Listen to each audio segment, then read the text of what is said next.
I am certain that wolves will be in Colorado someday. And by that I mean, it will depend on how that happens. They may recolonize naturally, and by dispersing down from, say, Yellowstone through Utah or Wyoming into Colorado. Someday they may disperse from California because they're recolonizing in California right now, which is exciting. If wolves are reintroduced in Colorado, it could happen sooner. Whether reintroduction into Colorado of wolves should happen is a really interesting and controversial question. And I think that it's possible. It could happen successfully if there's enough groundwork laid prior, getting the social landscape ready for reintroduction. And so I think that would take more time to do, but it's possible. Okay, so when you say laying the groundwork really for reintroduction, could you kind of just expand on that and tell us really what entails in groundwork? What I mean by groundwork is to talk to people, to get input from people, different stakeholders. The 360-degree stakeholder view, which is agency managers, community members, urban residents, ranchers, hunters, outfitters, everybody around the stakeholder system. And because people need to be a part of the process, is what we've learned in the Northern Rockies. Otherwise, it can be very difficult for wolves to be accepted. There could be backlash of different types. So it's really important to, and that's what I mean by lay the groundwork, is to have dialogue with people and allow them to be a part of the process. You said that wolves are naturally recolonizing California. I think that's the first that we've heard about that. Isn't that exciting? Yeah, could you Super cool. talk a little bit more about that? There are 2, I believe, possibly 3 known packs in Northern California.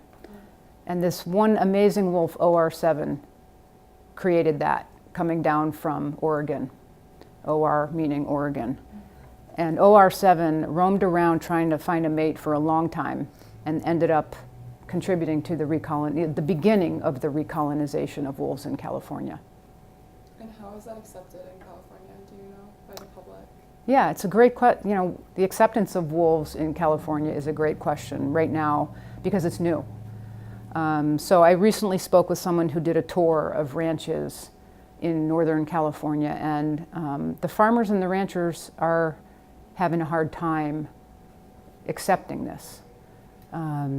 So it's very different from the Northern Rockies, even though this is all pretty new in the Northern Rockies as well, just in the last 20 years or so. But imagine it just being in the last couple of years. And so, we have to get ahead of the curve as much as possible to teach people how to live with these animals that they haven't lived with for a long time. Are there compensation programs for ranchers in California? I don't know whether No, it's fine. there are compensation funds available through the U.S. Fish and Wildlife Service for western states. And the states or tribes have to apply for those funds. So, for example, the state of Montana has a livestock loss board, and they applied for funds, and there are compensation funds, and in other western states as well. And so California would probably qualify, and maybe they have applied for funds. I don't know. The wolves that have entered California came down from Washington, and then Oregon, and then California? Well, the Northern Rockies wolf population, that distinct population segment that was listed under the Endangered Species Act actually includes the eastern portion, maybe like a quarter of the state of Washington and Oregon. So that was one of the good things about all the delisting litigation in the Northern Rockies. It allowed wolves to expand their range into the Pacific Northwest states. And so there are wolves established in eastern Oregon and Washington. In comparison to the reintroduction in Yellowstone, is there expected to be any particular effective ecosystem regeneration in California following the restoration of wolves? You know, whether there's going to be ecosystem restoration in California in the future, once there's a certain density of wolves, is a great question. We don't know the answer to that yet. One of the issues will be density and concentration. So one of the reasons we've seen so much restoration in Yellowstone is the protection of, you know, all the critters there. We see, you know, certain trophic cascades or effects outside of the park, just in localized areas. But because then outside of the protected areas you get into a mixed landscape that's highly developed, you don't see those effects as much. So a lot of people think, oh, we need wolves, look at all these amazing effects. Well, that's largely restricted to Yellowstone. So that's something that's important for, you know, proponents to remember. And it doesn't fly to your average third generation, fourth generation rancher in the Northern Rockies. You don't want to really talk about trophic cascades because it doesn't speak to their issues. What I mean by preparing the social landscape is, as I mentioned before, dialoguing with the various stakeholders. And so the various stakeholders being, you know, for example, agency wildlife managers or land managers, they need to have a lot of input. They're not right now, you know, having to work with their constituents on issues that would come about from wolf presence. Ranchers in particular, it's a huge, you know, important constituency. So ranchers who, you know, hobby farmers or ranchers or really large ranches have to be included in this discussion because, you know, practically speaking, they have a lot of ability to affect how this goes. They may have political clout. They have the ability to deal with wildlife right out there on the ranch. And so the acceptance, or at least the tolerance, is really important. Hunters, same thing. You know, some hunters, as we've experienced in the Northern Rockies, feel that wolves compete with them for their game. And, but, you know, many don't. And in fact, many hunters feel that having wolves around makes them better hunters because the prey species is moving around a lot more, right? So, and just rural community members, you know, who, you know, people have a lot of fear and, you know, mythology about wolves, as we all know. So it's important to educate people, to get their input, rather than, you know, just thrusting wolves upon this social landscape, so to speak. Well, by successful reintroduction, I mean one where there is acceptance. And, you know, we're not asking for people to want to go out and hug wolves, but where there's a certain amount of acceptance, right? Because people have been a part of the process, and you know, so what that means is there would be, you know, less resistance, less backlash, less poaching, less illegal killing. I don't really envision a reintroduction being unsuccessful, so to speak, but it's a matter of it being more or less successful. Whether people will come to accept wolves, you know, in time or through education is yet to be seen, but it will be a combination. And I know that sounds like a wiggly answer, but you know, time will help because people will learn how to exist with wolves, and that there are ways to deter wolves from preying on livestock, so to speak, and other non-lethal means to protect property. And so time will help, and education will help, and getting some tools on the landscape, and showing people and helping people become empowered to work with that situation. Because what we want to do is get out of binary thinking, right? We have to either have wolves, and there's a whole bunch of important people on that landscape that are unhappy, And so there's going to be all this struggle. Or, we don't have wolves. So, it's really finding that path to having wolves, and with a little bit of time, education, dialoguing, tools, being able to have both.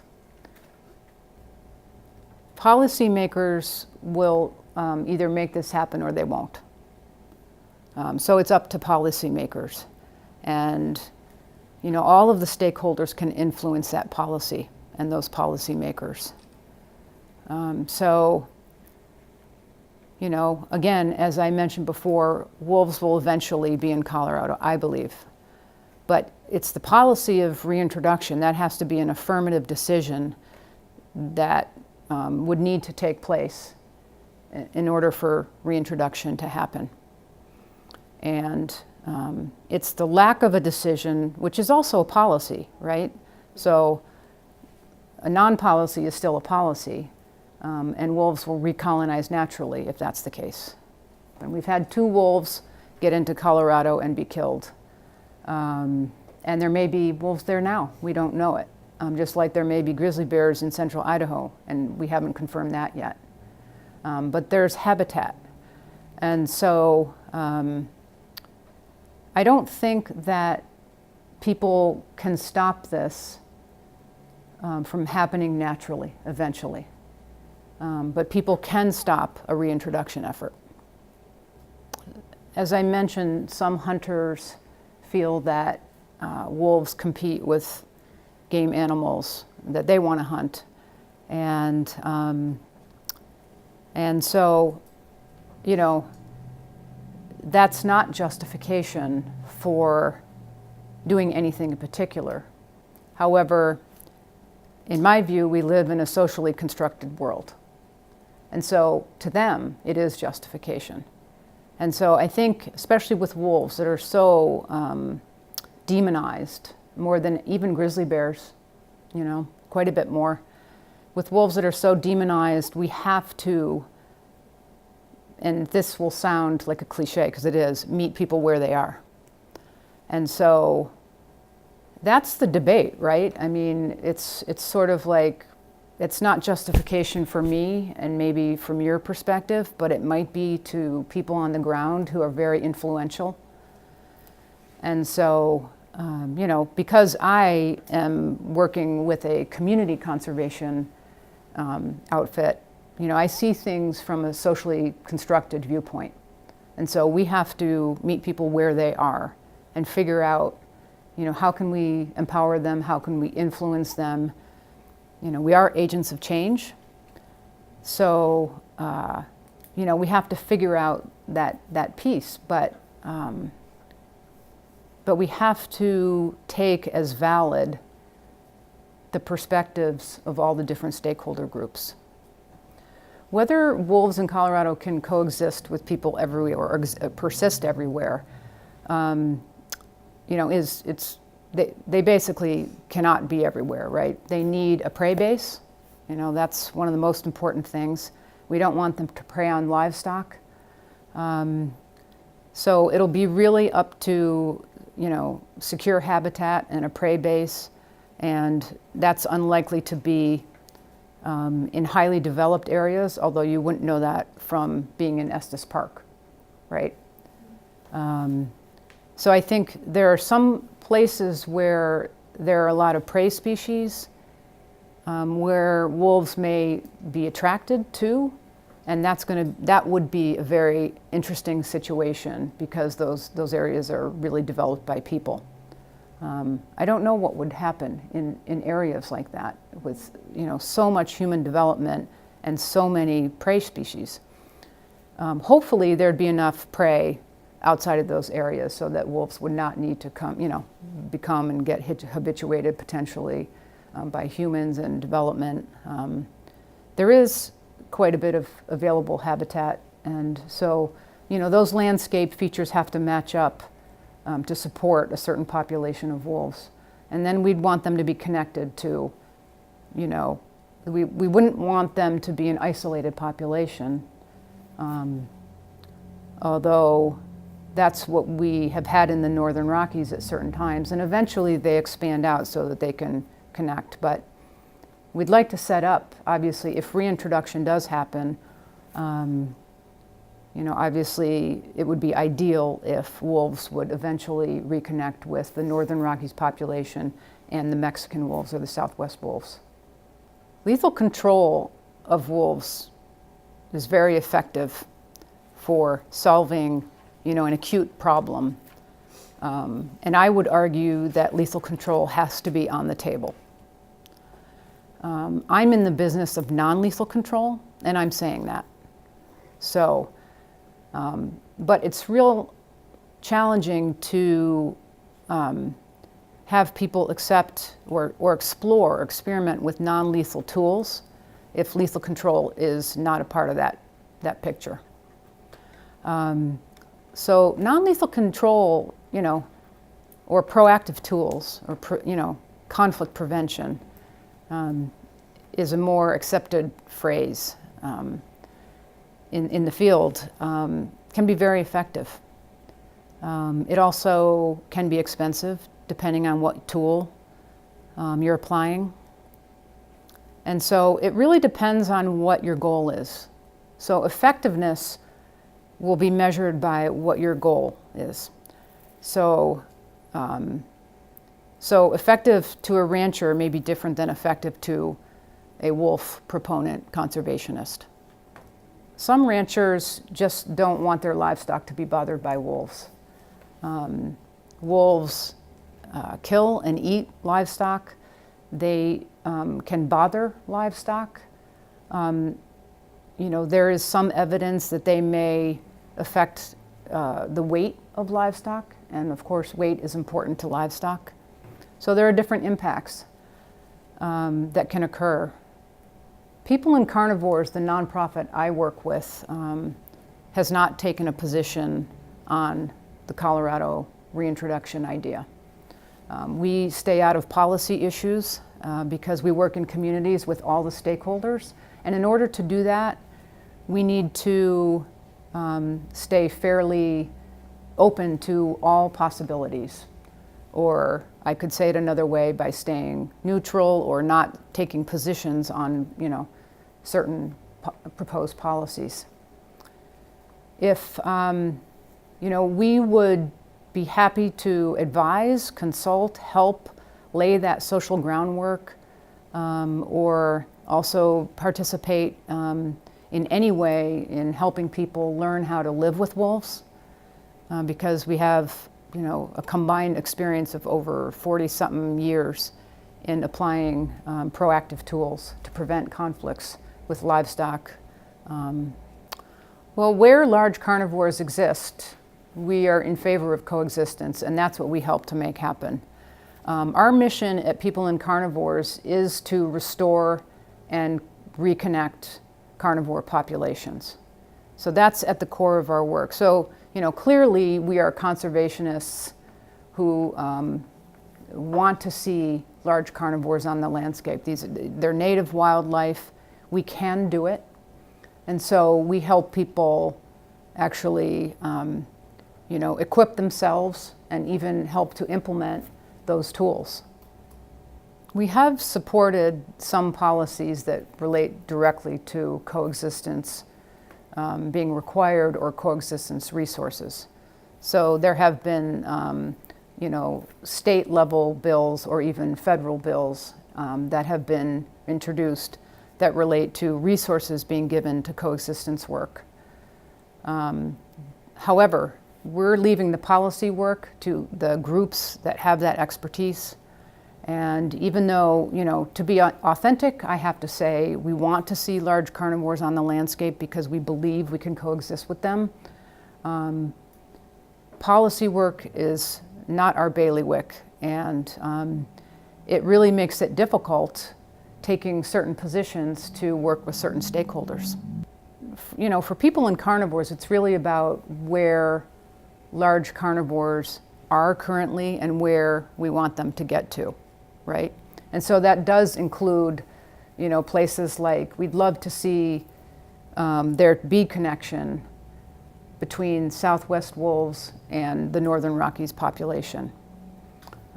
Whether the best way to do that is reintroduction or natural recolonization, that's for a lot of people to decide. I personally would love to see wolves there sooner rather than later. And my group works to, help to make those things happen. But our main goal is to, empower people with tools, develop acceptance and tolerance. Again, we're not asking people to love wolves or love grizzly bears. And so, we also want to see grizzly bears in central Idaho, because that is a large wilderness complex and there's a lot of habitat over there. But again, we need a lot of coexistence efforts, especially with hunters and ranchers. There's a lot of hunting and outfitters that work over there in central Idaho. And so, but we want to reconnect and restore large carnivore populations with coexistence work. My group, People and Carnivores, we haven't worked in Colorado before. Our core area of focus right now is connecting the Northern Continental Divide ecosystem with the Yellowstone ecosystem with the Central Idaho ecosystem, the Bitterroot ecosystem.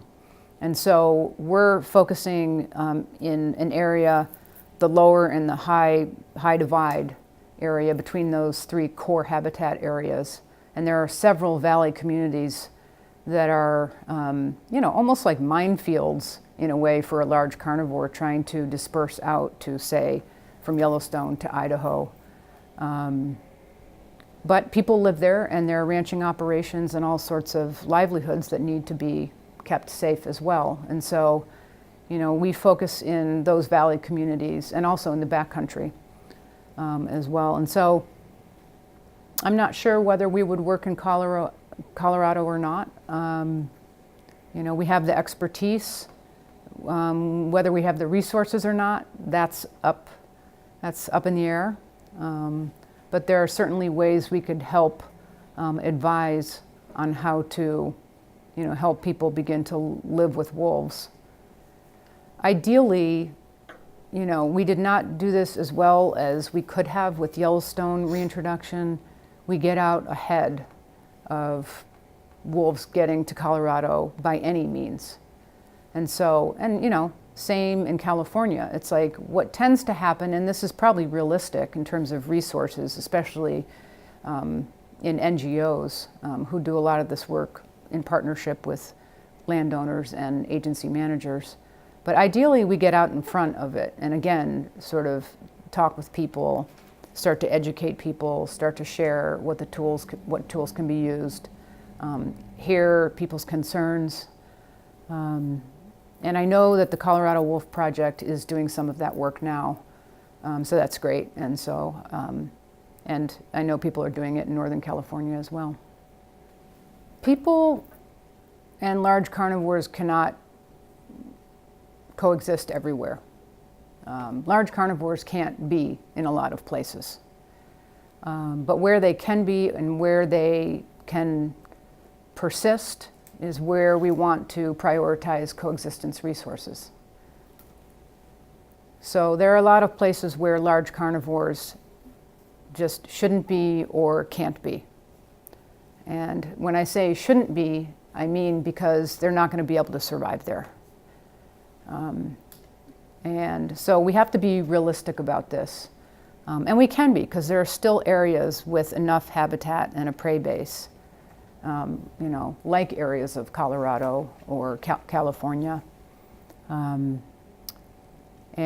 so, but we have to be realistic about where they can persist in today's world.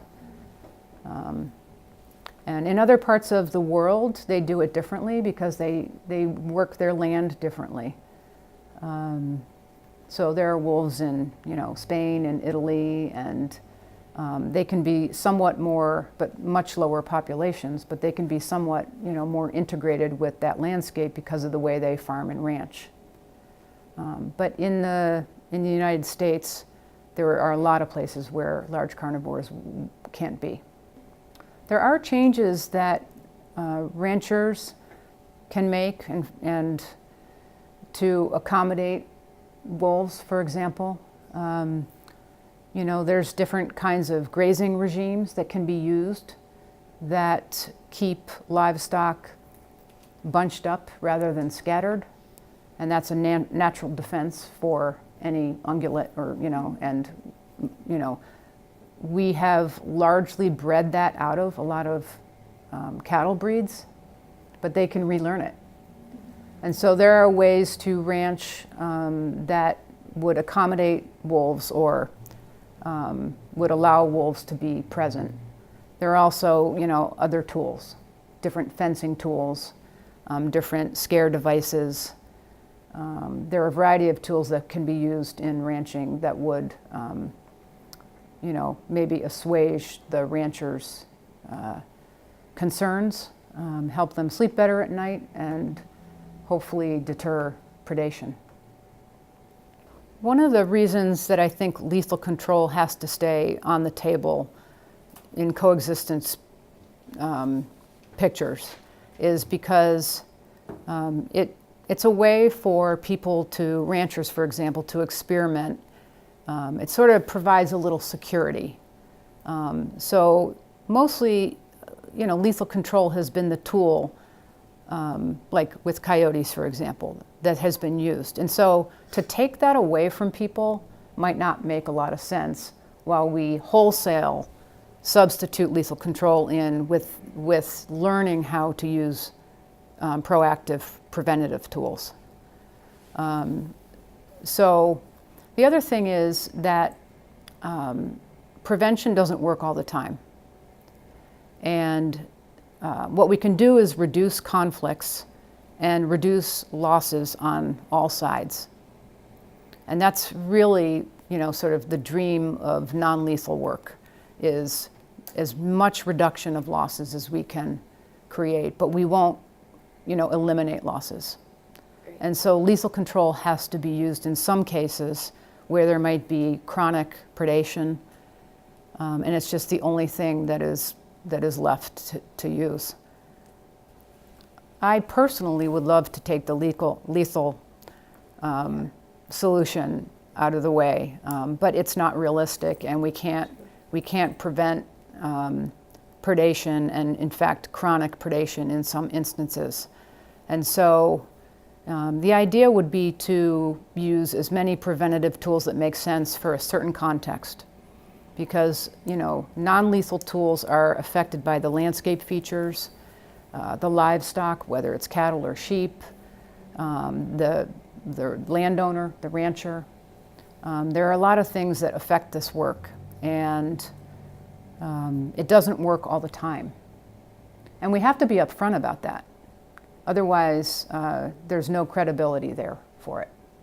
So we have to be upfront about the fact that preventative tools don't work all the time, and which means that lethal control is going to have to be used at some point. And you know, we've got the institutional structures in place for most lethal control, and we hope and we have to trust those officials to make the right decisions. You know, they require confirmed losses, you know, and in my view, they are a little heavy-handed sometimes. Sometimes it does feel like lethal control is mostly to address frustrations and not necessarily strategic. But it's going to have to be a mix one way or another. It is going to have to be a mix of prevention and lethal control. Some of the ways we can dispel myths in communities or with certain individuals related to wolves are to talk. It's like old-fashioned, right? We've found that dialogue, as simple and in a way corny as that sounds, dialogue is invaluable, and sometimes people just need to express, and sometimes we can just, you know, in some way, with some conversation or discussion or some other form of media, we can address the myths because some of them are factual. So some of them we can just address, but it's really up to the individual about, or the group or the community, to ultimately figure out what they're going to believe. So, but we have to, in order to influence that situation, we have to begin by respecting people, respecting their perspectives. Listening is really underrated. And, that's really the way to transform people's behavior and their perspectives. Conversations about wolf presence, especially new wolf presence, can be extremely controversial and oppositional and angry. And so there's a lot of difficulty on all sides, and this is oversimplifying, but essentially we find that and generalizing, but you're pro-wolf or you're anti-wolf. It's very hard to not have a belief or a perspective about wolves, and it's really difficult for those poles or those opposition positions to converse sometimes. And that's mostly true when the issue is new, because, in a way, wolf reintroduction or wolf presence, if wolves are starting to show up naturally and it's a new issue, it can be a proxy for control, right? So it can be a proxy for a lot of different things. Maybe it's not even so much about wolves. And so there are a lot of strong feelings about wolves that are opposed to one another, and it's difficult oftentimes for people to listen to one another without starting to argue or fight or get angry. We saw that in the Northern Rockies when the first delisting hearings were held. And I went to a lot of the delisting hearings, and part of it is the format. So everyone would get up at these delisting hearings and say what they believe should happen. And instead of talking to one another, we're talking to someone who's up there on the stage, who's representing the federal government, and people are not talking with one another. So somehow we have to strike that balance of allowing people to talk about this issue, but also talk with one another and, try to find respect and a way to do that. And sometimes it's really difficult. I've seen some people, and I have felt myself sometimes, this is really too hard to talk to this person. They're just irrational, or they're unreasonable, or whatever the case may be. But time helps quite a bit. So when the issue is not new, or when a certain level of engagement has happened, people start to be able to talk more with one another. So it really takes that work, that groundwork, and those discussions, and just time, right? The great healer, and that's really what has happened for a lot of people in the Northern Rockies anyway. Bison are permitted, obviously within Yellowstone National Park. And when they come out of the park, they are livestock. So they're managed actually by a coalition of agencies. And the National Park Service is a part of that coalition. And I think it's called the Interagency Bison Management Team, or the study team. So there's, several people who together manage bison, the Yellowstone bison, but they're not generally permitted to leave the park. And it's really painful to see, because they're producing baby by, they're having babies, they're reproducing, and then most of the time in the spring we're slaughtering hundreds of bison because they're leaving the park because there's too many of them to be in the park. And so it's one of the most perplexing and confounding wildlife issues in the United States, if not the most. And we just have not figured out a way to break through because bison are just not accepted as wild animals anymore. I don't think that the wolf population in Yellowstone will ever significantly impact the bison population. The wolves primarily prey on elk, and bison are hard for wolves, and I've seen grizzly bears being chased away by bison. But you know, baby bison the calves are vulnerable, but wolves will never, you know, it's not a large enough area, and the wolf population has balanced out with the northern Yellowstone elk herd now a little bit more, because we've seen enough years go by. But wolves don't prey on bison enough to affect that population. Culling does happen in, I believe, within the park boundaries, but not what most people think of as being in the park. So the park actually extends beyond where most people think it does. It may be that there is some capture happening on Park Service lands. So that's a technicality that I'm not clear on. But essentially, the Park Service is not, you know, killing bison, you know, in the core of the park. It happens outside, and I don't know, you know, there's slaughter facilities nearby, and you know, some of the bison can be taken to reservations when all the right approvals are in place, and so we like to see that. But there is significant slaughter of bison happening most years. Saying that people in carnivores is neutral is probably somewhat of a misnomer. You know, and there's really almost no neutral work relating to large carnivores anyway. But we're not really neutral. What we're trying to do is advance coexistence. Okay? And so we believe you can live with large carnivores safely.